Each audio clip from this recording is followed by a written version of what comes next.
Colorado. Thank you, Mr. President. I, too, am here on the floor today to oppose the SAVE Act.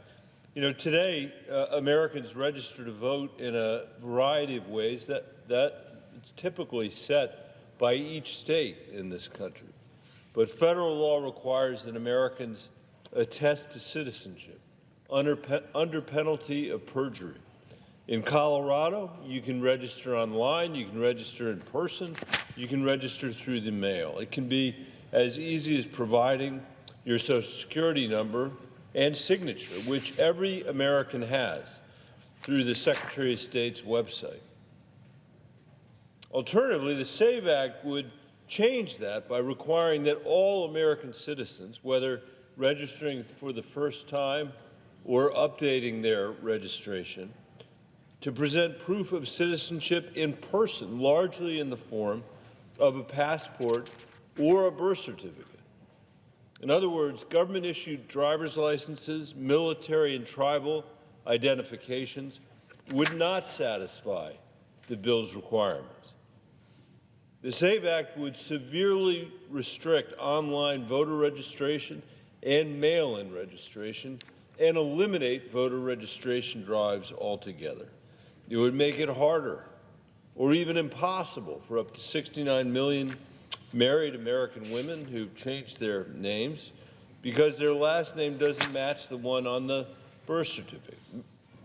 Meanwhile, half of Americans, Mr. President, don't even have a passport. How are they going to register under this law? They can't. Over 60 million Americans who live in rural areas, now they're going to have to drive miles and miles and miles, hours out of their way to stand in line at a local election agency. The SAVE Act does nothing to make it easier to cast a ballot. It only succeeds in making it harder for Americans to register to vote and to exercise their rights. This is not theoretical. Kansas tried to implement its own state-level SAVE Act in 2013 with disastrous results. The law blocked over 30,000 potential registrants in just 2 years, about 12% of all voter registrations during the period, Mr. President.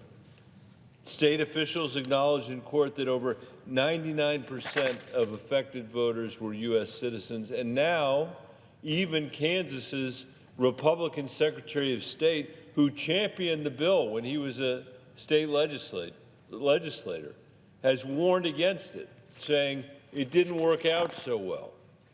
I'd say so. More than about 12% of the people that tried to register couldn't. Compare those 30,000 Kansans who attempted to register and were denied, and were denied to the 30 people, the 30 non-citizens who reportedly voted in the 2016 election nationwide. That's about 0.0001% of all votes cast.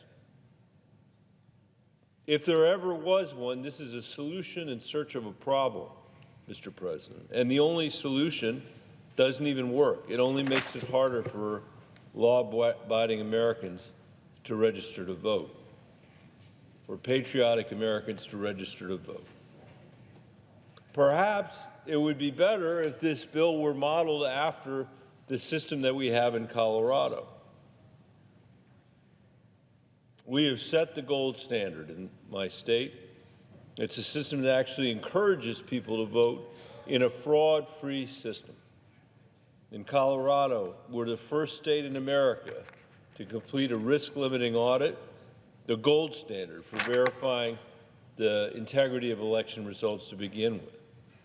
It entails counting and comparing a representative sample of ballots to the reported result.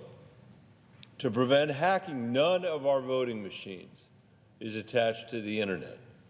We require county clerks to use two-factor authentication to access voter databases. And once a vote is cast, a bipartisan team of election judges in each county checks every signature against a copy in the database for any discrepancies. All election officials and judges with access to the tabulation process must pass a Colorado Bureau of Investigation background check.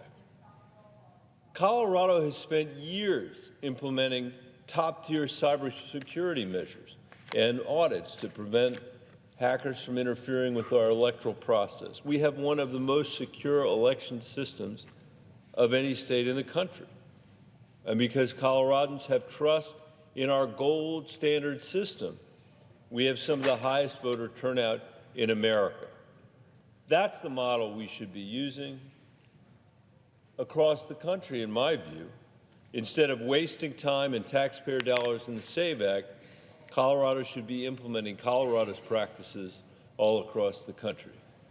Mr. President, I yield the floor, and I yield the floor to my colleague from Rhode Island. Thank you very much for his leadership in bringing the nation's attention to this issue today.